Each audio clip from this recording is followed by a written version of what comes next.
Fala pessoal, aqui quem fala é o Vini, sejam bem-vindos a mais um vídeo, e este é mais um vídeo de resultados, dessa vez para repassar cada um dos resultados do UFC Jamahal Hill versus Khalil Rountree Jr. Esse UFC que aconteceu mais cedo, começou a 1 da tarde, ainda bem, porque o cardzinho ruim, né? Mas vamos lá, primeira luta da noite, categoria peso pesado, tivemos Mohamed Usman, irmão do Kamaru Usman, contra o Hamid Abdelwahab. Quem venceu foi o Mohamed Usman, luta fraquíssima, dois caras bem meia-bocas. O Mohamed Usman ele tem medo de apanhar, né? Então ele fica todo arisco, todo estranho ali. Só que o Hamid também teve ali, beleza, um primeiro round legal, mas depois também ele conseguiu, né? Conseguiu tomar alguns golpes mais fortes, porque o Usman é ruim, mas ele bate forte, e acabou perdendo a luta ainda. Então, assim, a luta bem mais ou menos e não vou nem me prolongar. Próxima luta, peso mosca, tivemos aí o Tagir Lambekov contra o Azat Maksum. Luta muito boa, tá? Essa luta eu gostei bastante, dois caras muito técnicos e esforçados.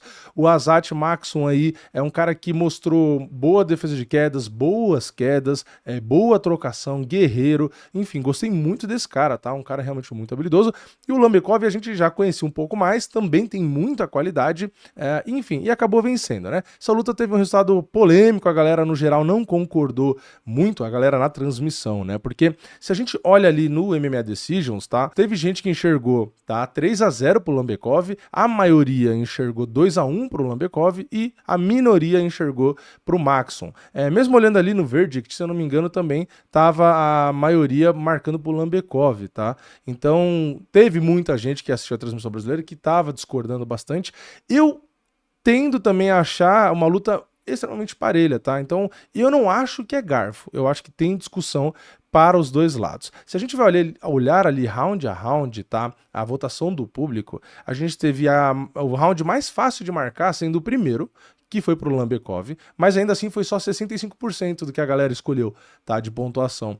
No segundo e no terceiro, a galera escolheu por 54% o Lambekov no segundo e por 55% o Maksum no terceiro. Ou seja, dá para ter ideia de como o público ficou dividido ali. Então, realmente, é uma luta discutível o resultado.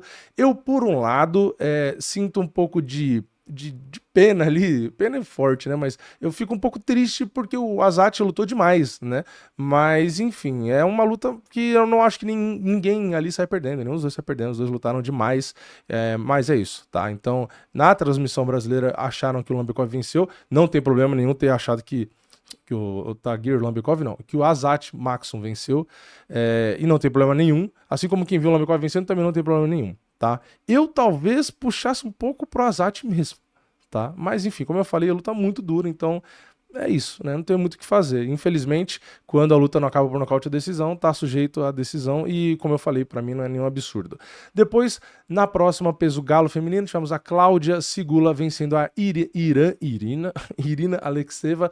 Aqui foi engraçado, né? Porque teve essa luta feminina e a próxima também, e as duas zebras, que eram bastante zebras, venceram, né? As meninas que eram super favoritas acabaram perdendo. Aqui a Cláudia Sigula conseguiu acertar muito mais golpes. A Irina Alexeva, que teoricamente é boa ali na luta agarrada, tal, não sei o que, praticamente não tentou usar, só tentou lá no terceiro round, aí já era tarde. Então, assim, não entendi nada, né? Mais um caso de lutador que é bom em uma coisa e quer fazer outra. Eu não sei explicar que fenômeno é esse, né? Mas esse foi o resumo. E aí depois a gente vai para a próxima luta, também das meninas que eu falei, na mesma categoria, né? Peso galo. Chamamos a Daria Zelezniakova contra a Melissa Mullins. Melissa Mullins era bem favorita e acabou perdendo também, né? Mas aqui nesse caso ela tentou o grappling, né? Ela teve ali 3 minutos de controle, teve 3 quedas, só que realmente nos golpes significativos, nos golpes totais, naquele volume de jogo, naquilo que te faz ganhar a luta, a Daria Zelezniakova acabou sendo superior, tá? Então, 4 lutas, 4 decisões, a gente vai para a quinta no peso médio. Jun Yong Park enfrentou o Ismail Naurdiev, quem venceu na decisão unânime foi o Ju Yong Park, né? Mais uma luta na decisão, né? Uma luta onde teve bastante controle, né? 6 minutos e 40 ali do Jun Yong Park. Então, mais uma luta que a galera tende a não gostar muito, né? Na próxima luta, categoria meio médio, tivemos o Sekyong Ko contra o Oban Elliott. Aqui, mais uma luta com muito tempo de controle, na verdade foi até mais do que a passada, foi mais de 10 minutos de controle do Seok Yeong Ko. E no MMA Decisions, a única diferença em relação à luta passada é que teve um consenso, todo mundo enxergou aí o 30-27 sem dúvidas, assim, né? Não teve como marcar 10-8, 10-7, nem nada do tipo, então foi unânime aí, beleza. Mais uma luta pra decisão, também sem muitos comentários, sinceramente, né? Depois, peso pena, tivemos Muhammad Naimov contra Bogdan Grad. Quem venceu foi o Naimov. Eu lutar um pouquinho mais legalzinho ali, porque tem um chute ou outro rodado e tal, mas o Bogdan Grad, ele tem mais esse jogo de queda e também de controlar, de dominar, então acaba que dá uma esfriada. O Naimov tenta, né, ter uns golpes plásticos e bonitos, o que deixa a luta um pouquinho mais legal, mas o Bogdan Grad tem esse jogo mais de controle, né, que a galera também tende a não gostar muito, né, e como foi para decisão também, aliás, o MMA Decisions hoje deve ter tido 1 milhão de acessos, né, porque acho que nem lembro de ter tanta decisão assim, mas no MMA Decisions, opinião especializada ali, né, dos sites e tudo, marcaram 29-28 para o Naimov, tá? Então também não teve aqui muita discordância de pontuação, tá? Seria o primeiro round para o Naimov e o terceiro para o Naimov, tá? Todos os juízes concordaram com essa visão, sendo só o segundo round ali para o Bogdan Grad, tá? Então é isso, né? Mais uma decisãozinha aí. Depois a gente vai pro peso leve, Nazim Sadikov contra Nicolas Motta, uma das melhores lutas do card, não que seja difícil, porque a concorrência estava fraquíssima, e o Nicolas, foi nocauteado no segundo round com 4 minutos e 17, mas lutou demais, tá? Ele era bem azarão, mas não levou isso em consideração, fez o que ele sempre faz, né? Troca a box ali, bota golpe forte, quase acabou com a luta, né? Ele conseguiu, teve knockdown pros dois lados, né? O Nicolas conseguiu uma hora dar uma sequência de golpes ali muito fortes, parecia que a luta ia acabar, mas o Sadikov se fechou na guarda, ali na grade, ficou tentando se mexer e tal, suportou os golpes, conseguiu absorver e se defender também, e depois ele colocou a sequência de golpes dele, e aí o Nicolas também aguentou, e aí, né, depois teve o segundo round, onde realmente o Sadikov conseguiu conectar uma mãozada muito limpa, e aí o Nicolas acabou caindo e sendo nocauteado, mas assim, pro estilo de jogo do Nicolas, né, que gosta de trocar, vai brigar ali, é corajoso, e ele sabe que muitas vezes ele vai conseguir nocautear, é natural que aconteça esse tipo de derrota, tá? Então, faz parte, né? É o ônus aí desse estilo mais agressivo. Mas eu particularmente, apesar da derrota, né, eu quero dizer aqui que tá de parabéns, porque entregou entretenimento num card que tava muito ruim e ele quase ganhou de um cara muito bom. Tá? Então faz parte, né? Você ir para essa trocação, para essa loucura aí, ainda mais colocar esse ritmo quando ele colocou na pressão ali na grade, ele fez de tudo para acabar com a luta ali. Então, se o cara suporta, aí dá ruim, né? Porque você se desgasta, você se frustra. Então, foi uma derrota, mas sinceramente, eu acho que os dois saíram bem aí, porque foi uma luta muito boa. Provavelmente até a melhor aí, né? Depois, peso casado, Mitbek Orobai enfrentou o Tofik Musayev. Quem venceu foi o Orobai, vitória tranquila, tá? O Tofik Musayev é um cara ali que a galera tava com muita expectativa, a torcida gritou e torceu e tal, e não adiantou nada, porque foi uma luta fácil para o Orobai, né? O UFC botou uma pedreiraça pro cara estrear e se deu mal, finalização, primeiro round aí, vitória relativamente tranquila. Orobai é um cara bem complicado, tá? Então é isso. Não que o Tofik não seja um bom lutador, mas, você estrear contra o Orobai é sacanagem, né? Depois, peso pesado, Curtis Blades e Rizvan Kuniev. Aqui tivemos a vitória do favorito, mas na decisão dividida. E o Curtis Blades sofreu, tá? Sofreu para vencer, porque, segundo ele acabou ali machucando o joelho no primeiro round, né? Eu acho engraçado porque na entrevista os caras já têm o diagnóstico, né? Porque ele fala, não, porque o ligamento tal, não sei o que, não sei o que lá. E tem muito lutador que luta, fala, não, porque eu quebrei a mão, não sei o que lá. Tipo, cara, beleza, você pode ter sentido algo que pode indicar isso, né? Mas é engraçado, né? Como muitas vezes depois saem, fazem os exames e aí, não quebrou, não rompeu, não sei o que. Mas enfim, né? Ele diz que, não é como desculpa, mas eu senti o joelho no primeiro round, não gostei da minha performance, então ele mesmo assumiu que a performance dele foi ruim, e eu concordo com ele, tá? Eu concordo, Curtis Blades, com você, acho que sua performance não foi muito boa, mas não quero tirar mérito do Kuniev, tá? Kuniev defende queda muito bem, tem mãos muito rápidas, bom de boxe, bate forte, e o Curtis Blades, se por um lado não conseguiu impor o jogo dele, derrubar e tal, pelo menos ele teve queixo, né? E aguentou e levou a luta pra decisão e acabou vencendo. Só que nessa luta específica, tá? A maioria do MMA Decisions, diferente da luta do Tagir Lambekov, não concordou com o resultado oficial, tá? O Kuniev teria vencido e eu, sinceramente, assistindo ali ao vivo, também tive essa impressão, tá? Pra mim, o Curtis Blades venceu o primeiro round E o segundo e o terceiro, ele teria perdido. Só que assim, o primeiro é claro, o segundo é claro, né? O primeiro é claro pro Blade, o segundo é claro pro Kuniev.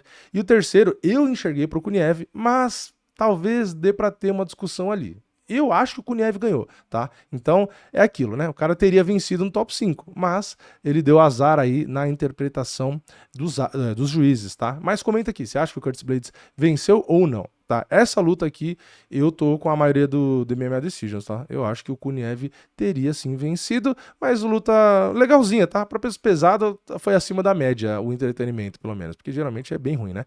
Depois a gente vai pra penúltima luta, peso leve, Rafael Fiziev, ou Fiziv, como ele mesmo pronuncia, contra Inácio Barramontes. Pra mim poderia ser a luta da noite, mas não sei se foi não, tá? Eu acho que talvez eu tenha gostado mais da do Tagir Lambekov com a Azat. Ainda não saiu nos bônus que eu tô gravando, tá? Então não sei. Mas foi boa, né? A gente teve aí o Fiziv vencendo na decisão unânime até essa luta, né? Dois caras que nocauteiam, excelência na trocação, acabou indo pra decisão. O Fiziev e o Inácio, os dois, né? Vamos ser justos, demoraram pra meio que se encontrar ali, né? Os dois estavam com dificuldade de se achar na distância.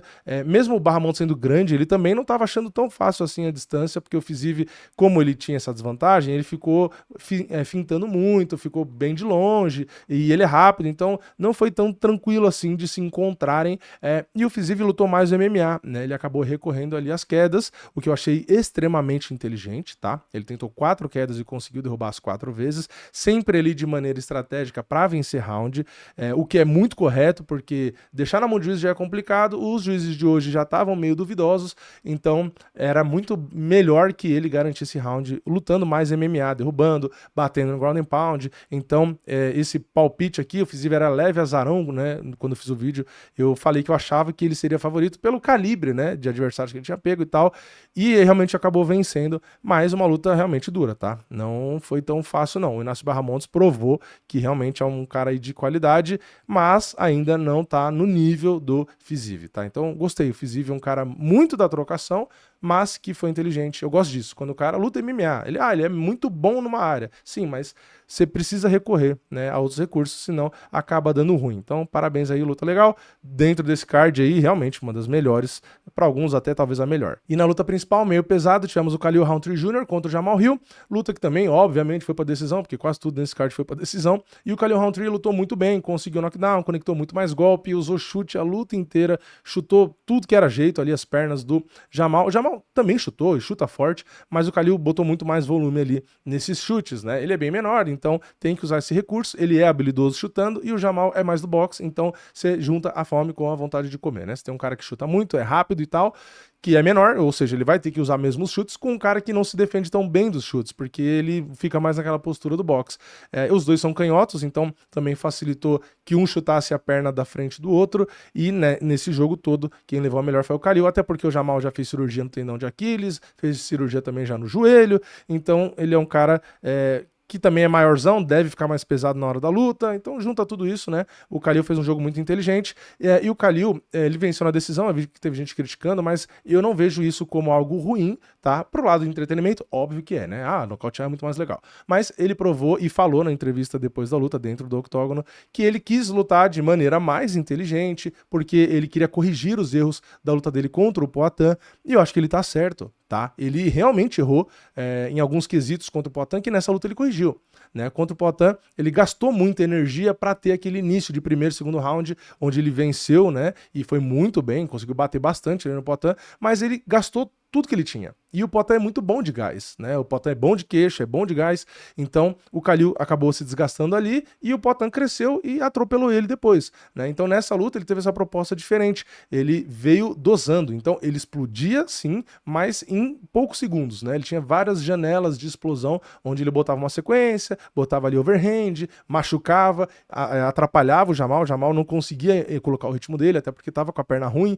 Então, manteve o tempo todo o Jamal, que ok, é guerreiro e anda pra frente, mas travado, né? O Jamal deveria ter percebido esse controle, esse controle na agressividade do Khalil, né? Porque ele tava mostrando que ele queria ter gás até o final. Então, o Jamal deveria ter tentado apertar o ritmo da luta. Só que aí ele também ia se cansar, né? Ele só poderia usar isso de maneira mais efetiva possível se ele tivesse gás o suficiente para tirar o gás do Khalil, que ele sabe que o Khalil não tem tanto assim, por conta de ser muito explosivo, e ganhar no gás, né? Então, se fosse o Jamal um lutador que sobra gás, ele poderia ter ido por esse lado, né? Anda mais pra frente, coloca pressão, clincha, enfim, tenta desgastar o adversário. Só que o Jamal também não é um cara que tem tanto gás, né? Então, não tinha muita essa opção, e fora que não tinha perna também para isso. Então, o jogo do Khalil foi extremamente inteligente, na minha opinião. Ele adaptou o jogo ao que ele tem de recurso. Ele não pode realmente, em luta de 5 rounds, explodir o tempo inteiro.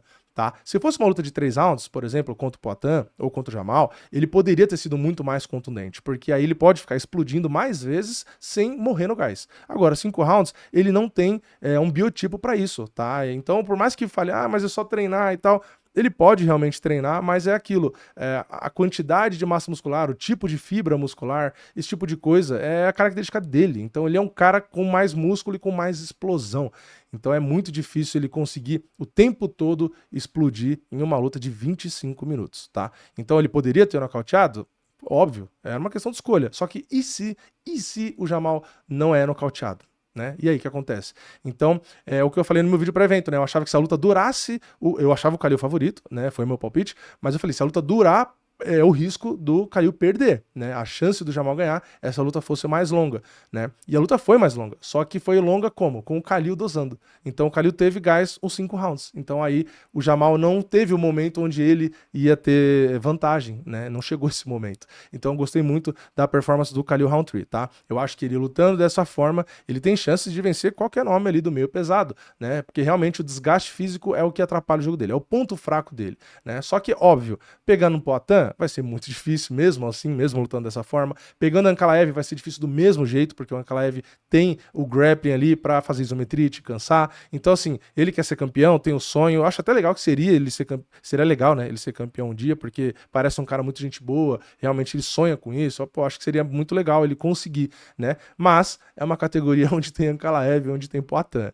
E tem o Carlos Zuber também, que também é muito bom, tá? Então, é complicado aí, né? Mas vamos ver, né? Vamos ver o que o futuro reserva. No geral, um card com muita decisão, muita luta de novo, né? Com muito domínio e tal. Teve uma ou outra luta legalzinha, mas, cara, no geral, é muito difícil dar uma nota pra esse card que seja 5 pra cima, tá? Eu, sinceramente, não consigo. Teve um card ruim esses dias que eu dei quanto de nota? Acho que foi 3, né? Acho que foi 3. Eu não lembro se foi 3 ou se foi 2, mas acho que foi 3. Então, eu vou botar esse card com a mesma nota, tá? Eu acho que é um card de nota 3. É, assim, bom que foi de tarde, tá? Porque, senão, facilmente eu e vocês tinham dormido durante o card, porque um card preliminar inteiro de decisão já dá muito desânimo, né? Então, assim, ainda bem que no card principal já teve um nocautezinho, umas lutas mais técnicas, melhores. O card principal deu uma melhorada. Agora, no geral, realmente a melhor coisa foi o horário, porque... E ainda assim, né, mesmo tendo esse horário, muita gente tá reclamando que perdeu o sábado aí, e é compreensível, né, porque a gente tem que falar a verdade. Não dá pra... porque a gente gosta de MMA, vamos falar que foi maravilhoso. Não foi. Foi bem ruim, tá? Eu não curti muito não, mas o que acontece? Semana que vem temos o UFC numerado com Charles, Topuria, etc. Inclusive, eu devo fazer live aqui durante todo o evento, tá? Eu devo fazer, se vocês quiserem, né? Comenta aqui embaixo se vocês querem que eu faça a live, aí vai ser aquela reação ali na hora, né? Se o card foi bom, se o card foi ruim, quem eu acho que ganha, enfim, tudo aquilo que vocês já sabem. Mas é isso, né? Não tem mais muito o que falar desse card não, sinceramente, e deixa o like, se inscreve no canal, ativa o sininho, comenta aí o que você achou das lutas, das polêmicas, das decisões, e eu vejo vocês na próxima. É nóis, valeu, falou!